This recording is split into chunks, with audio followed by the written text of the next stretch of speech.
Hello student, today we discuss the chapter 4 materials, metals and non-metals. Metals means ਪਦਾਰਥ, metals ਧਾਤਾਂ ਅਤੇ ਅਧਾਤਾਂ।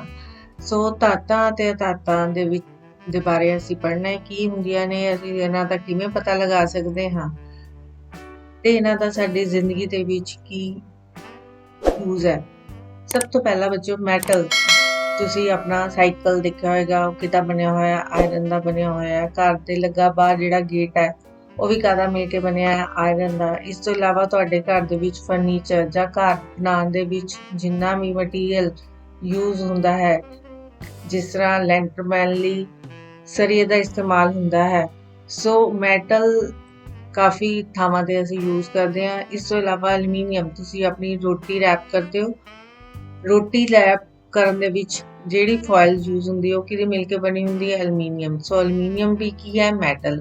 ਇਸ ਤੋਂ ਇਲਾਵਾ ਕਾਪਰ ਜਿੰਨੀਆਂ ਵੀ ਇਲੈਕਟ੍ਰਿਸਿਟੀ ਤੇ ਵਾਇਰ ਦੇ ਵਿੱਚ ਯੂਜ਼ ਹੁੰਦੀਆਂ ਨੇ ਉਹ ਕਿਹਦੀਆਂ ਮਿਲ ਕੇ ਬਣੀਆਂ ਨੇ, ਕਾਪਰ ਜਾਂ ਐਲੂਮੀਨੀਅਮ ਦੀਆਂ।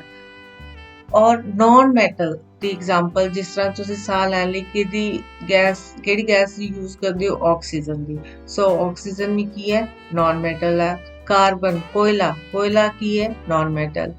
ਸੋ ਅਸੀਂ ਇਸ ਚੈਪਟਰ ਦੇ ਵਿੱਚ ਪੜ੍ਹਨਾ ਹੈ ਕਿ ਅਸੀਂ ਇਹਨਾਂ ਦਾ ਕਿਵੇਂ ਪਤਾ ਲਗਾ ਸਕਦੇ ਹਾਂ। ਮੈਟਲ ਤੇ ਨੌਨ ਮੈਟਲਸ ਬੱਚੋ ਅਪੀਅਰੈਂਸ ਤੋਂ, ਦਿੱਖ ਤੋਂ ਅਸੀਂ ਉਹਦਾ ਪਤਾ ਕਰ ਸਕਦੇ ਹਾਂ। ਜਿਸ ਤਰ੍ਹਾਂ ਅਸੀਂ ਕਿਸੇ ਦੀ ਫਿਜ਼ੀਕਲ ਅਪੀਅਰੈਂਸ ਤੋਂ ਪਤਾ ਕਰ ਸਕਦੇ ਹਾਂ, ਗੋਰਾ ਹੈ, ਕਾਲਾ ਹੈ, ਮੋਟਾ ਹੈ, ਉੱਚਾ, ਲੰਬਾ। ਉਸੇ ਤਰੀਕੇ ਦੇ ਨਾਲ ਮੈਟਲ ਦੀ ਪਹਿਚਾਣ ਵੀ ਬੱਚੋ ਉਹਦੀ ਅਪੀਅਰੈਂਸ, ਜਿਵੇਂ ਉਹ ਸ਼ਾਈਨ ਹੈ, ਡਲ ਹੈ, ਹਾਰਡ ਹੈ, ਸੌਫਟ ਹੈ, ਉਹਦੇ ਤੋਂ ਪਤਾ ਚੱਲਦੀ ਹੈ। ਜਿਸ ਤਰ੍ਹਾਂ ਤੁਸੀਂ ਆਇਰਨ ਸ਼ਾਈਨ ਮੈਟਲ ਨਹੀਂ ਹੈ, ਲੇਕਿਨ ਕੀ ਤੁਸੀਂ ਇਹਨੂੰ ਨਾਈਫ ਦੇ ਨਾਲ ਕੱਟ ਸਕਦੇ ਹੋ, ਨਹੀਂ। So it's a hard. ਕੋਲ ਵੀ ਡਲ ਹੈ, ਲੇਕਿਨ ਕੋਲ ਨੂੰ ਆਪਾਂ ਕੱਟ ਸਕਦੇ ਹਾਂ, ਲੇਕਿਨ ਅਸੀਂ ਇਹਨੂੰ ਤੋੜ ਕੇ ਇਹਦਾ ਪਾਊਡਰ ਬਣਾ ਸਕਦੇ ਹਾਂ। ਐਸੇ ਤਰੀਕੇ ਦੇ ਨਾਲ ਸਲਫਰ ਵੀ ਪਾਊਡਰ ਫਾਰਮ 'ਚ ਆ ਜਾਂਦਾ ਹੈ। ਔਰ ਕਾਪਰ, ਐਲੂਮੀਨੀਅਮ ਵਾਇਰ ਜਿਹੜੀਆਂ ਨੇ ਇਹ ਵੀ ਬੜੀਆਂ ਹਾਰਡ ਹੈ, ਅਸੀਂ ਇਹਨਾਂ ਨੂੰ ਨਾਈਫ ਦੇ ਨਾਲ ਕੱਟ ਨਹੀਂ ਸਕਦੇ। ਸੋ ਇਸ ਤੋਂ ਇਲਾਵਾ ਇਹਨਾਂ ਦੀਆਂ ਜਿਹੜੀਆਂ ਫਿਜ਼ੀਕਲ ਅਪੀਅਰੈਂਸ ਨੂੰ ਆਪਾਂ ਫਿਜ਼ੀਕਲ ਪ੍ਰੋਪਰਟੀਜ਼ ਕਹਿੰਦੇ ਹਾਂ, ਔਰ ਕੈਮੀਕਲ ਪ੍ਰੋਪਰਟੀਜ਼ ਦੇ ਬਾਰੇ ਪੜਾਂਗੇ।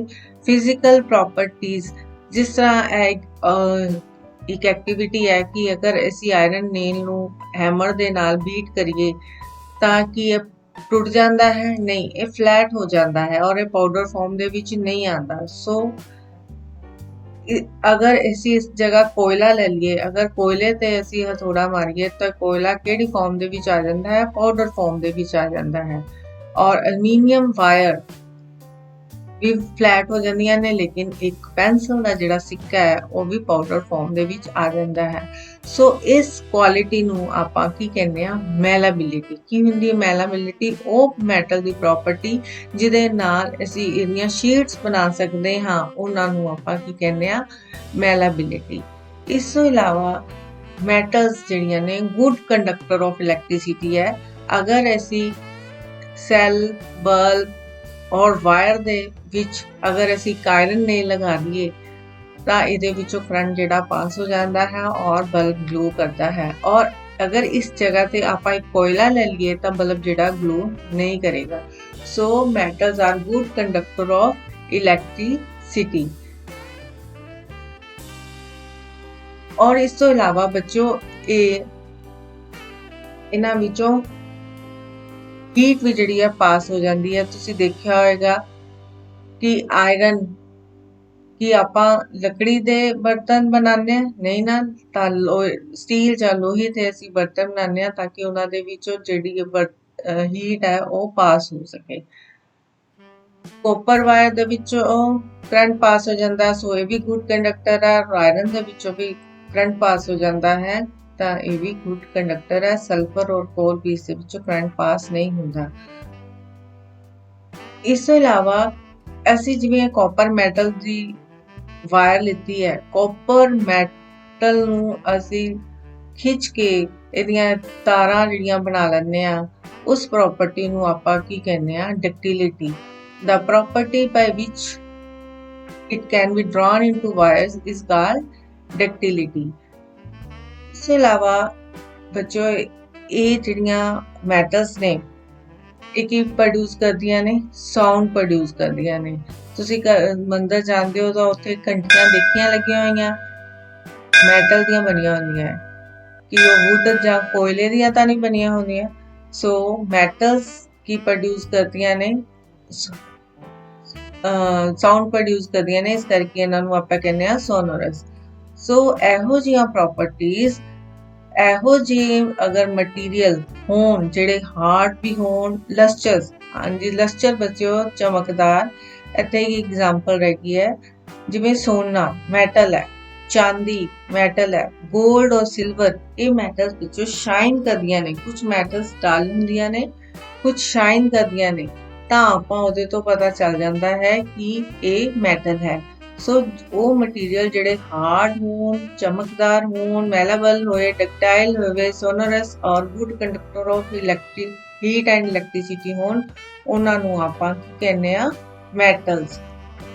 ਜਿਵੇਂ iron, copper, aluminium, calcium, magnesium, ਇਹ ਕਾਦੀਆਂ ਐਗਜ਼ਾਮਪਲਸ ਨੇ ਮੈਟਲ ਦੀਆਂ। ਇਸ ਤੋਂ ਉਲਟ ਉਹ ਮੈਟਲਸ ਜਿਹੜੇ ਜਿਨ੍ਹਾਂ ਨੂੰ ਅਸੀਂ ਤੋੜੀਏ ਤਾਂ ਉਹ ਪਾਊਡਰ ਬਣ ਜੇ, ਜਿਵੇਂ ਗੋਲਡ, ਸਲਫਰ ਪਾਊਡਰ ਫਾਰਮ ਚ ਆ ਜਾਣ, ਪਰ ਅਸੀਂ ਉਹਨਾਂ ਨੂੰ ਕੋਈ ਵਾਇਰਸ ਦੇ ਵਿੱਚ ਨਾ ਚੇਂਜ ਕਰ ਸਕੀਏ ਤਾਂ ਉਹਨਾਂ ਨੂੰ ਆਪਾਂ ਕੀ ਕਹਿੰਦੇ ਆ, ਨॉन ਮੈਟਲਸ।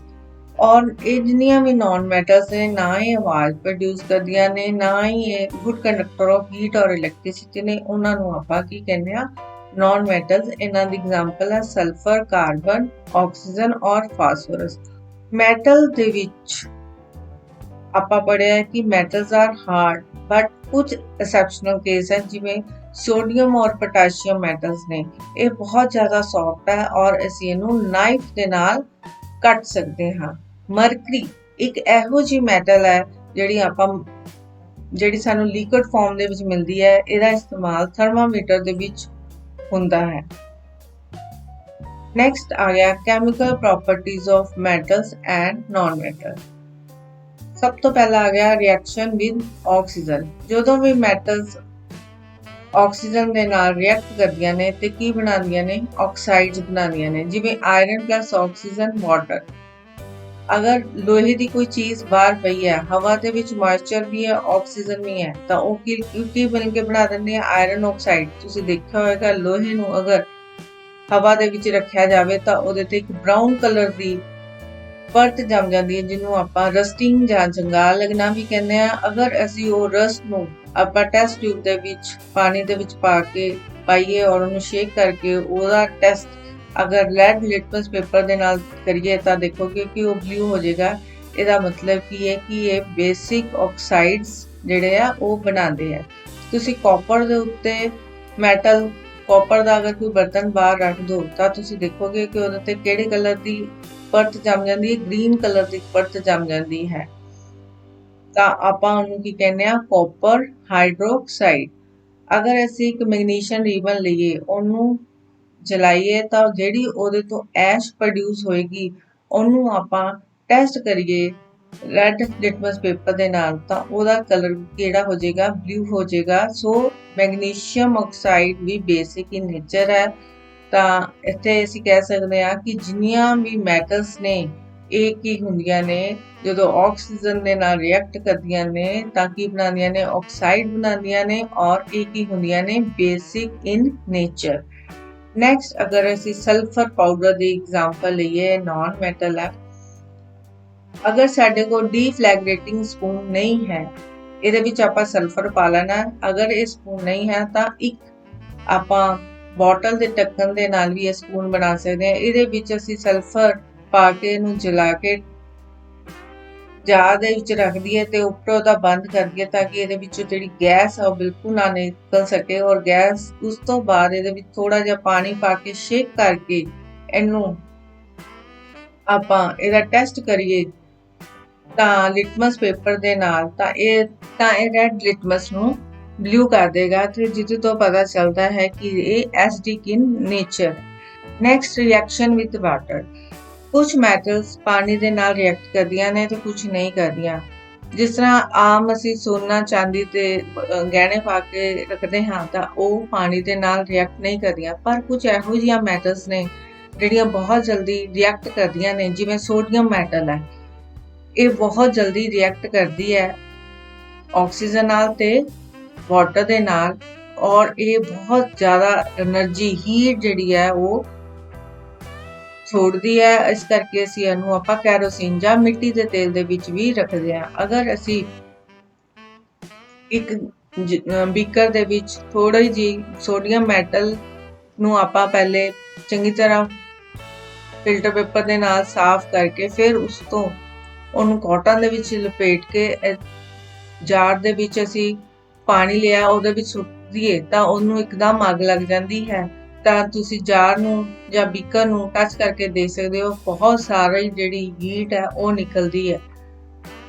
ਔਰ ਅਸੀਂ ਫਿਰ ਇਸ ਤੋਂ ਪਤਾ ਚੱਲਦਾ ਹੈ ਕਿ ਜਿਹੜੀ ਸੋਡੀਅਮ ਹੈ ਉਹ ਮੈਟਲ ਬਹੁਤ ਜ਼ਿਆਦਾ ਰਿਐਕਟਿਵ ਹੈ।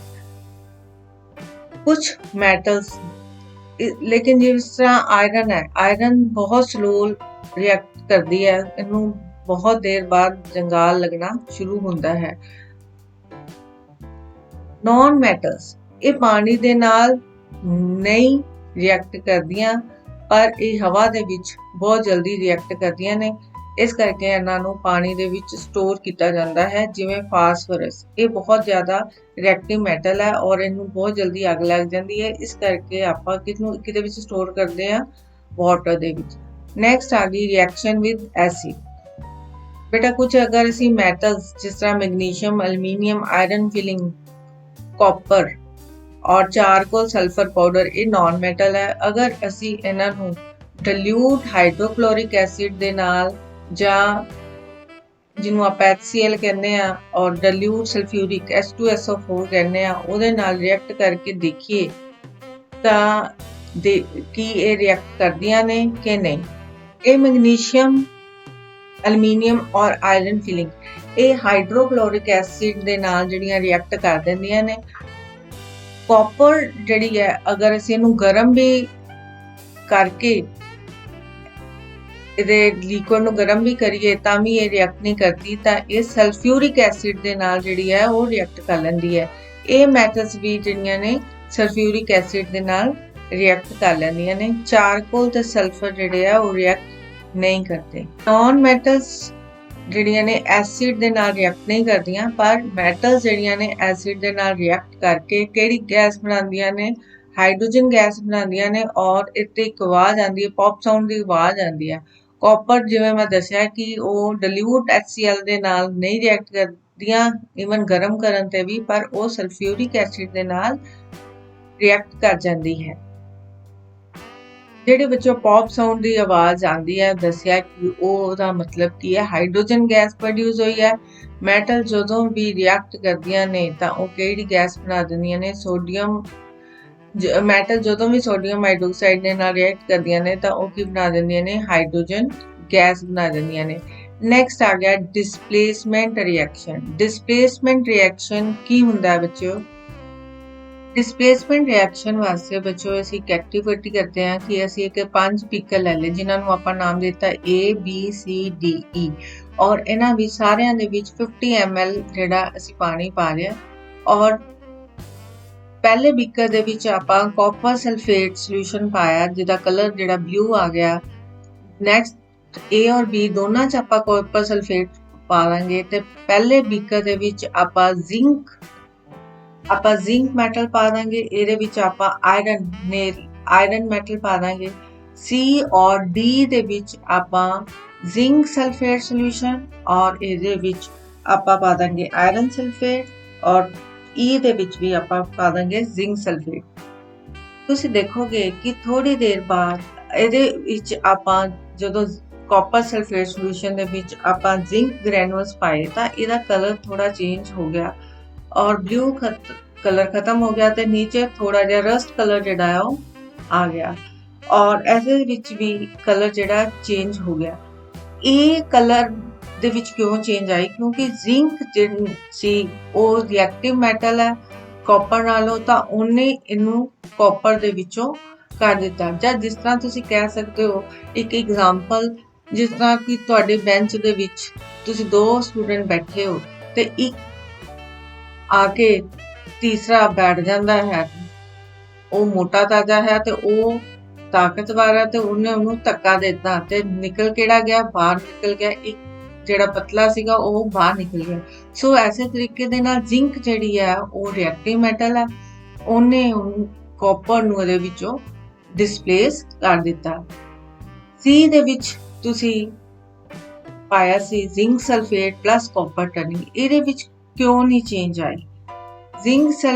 ਕਿਉਂਕਿ ਕਾਪਰ ਜਿਹੜੀ ਹੈ ਉਹ ਜ਼ਿੰਕ ਨਾਲੋਂ ਰਿਐਕਟਿਵ ਨਹੀਂ ਹੈ, ਇਸ ਕਰਕੇ ਇਹਦੇ ਵਿੱਚ ਕੋਈ ਚੇਂਜ ਨਹੀਂ ਆਈ। ਜ਼ਿੰਕ ਸਲਫੇਟ ਔਰ ਈ ਦੇ ਵਿੱਚ ਵੀ ਕੋਈ ਚੇਂਜ ਨਹੀਂ ਆਈ। ਸੋ ਡਿਸਪਲੇਸਮੈਂਟ ਰਿਐਕਸ਼ਨ ਇਹ ਹੈ ਕਿ ਜਿਹੜਾ ਕੋਈ ਐਕਟਿਵ ਜਾਂ ਰਿਐਕਟਿਵ ਮੈਟਲ ਹੈ ਉਹ ਉਹਨੂੰ ਡਿਸਪਲੇਸ ਕਰ ਦਿੰਦਾ ਹੈ, ਲੇਕਿਨ ਜਿਹੜਾ ਲੈਸ ਹੈ ਉਹ ਮੋਰ ਵਾਲੇ ਨੂੰ ਰਿਪਲੇਸ ਨਹੀਂ करता। नेक्स्ट आगे बच्चे uses of metals and non metals.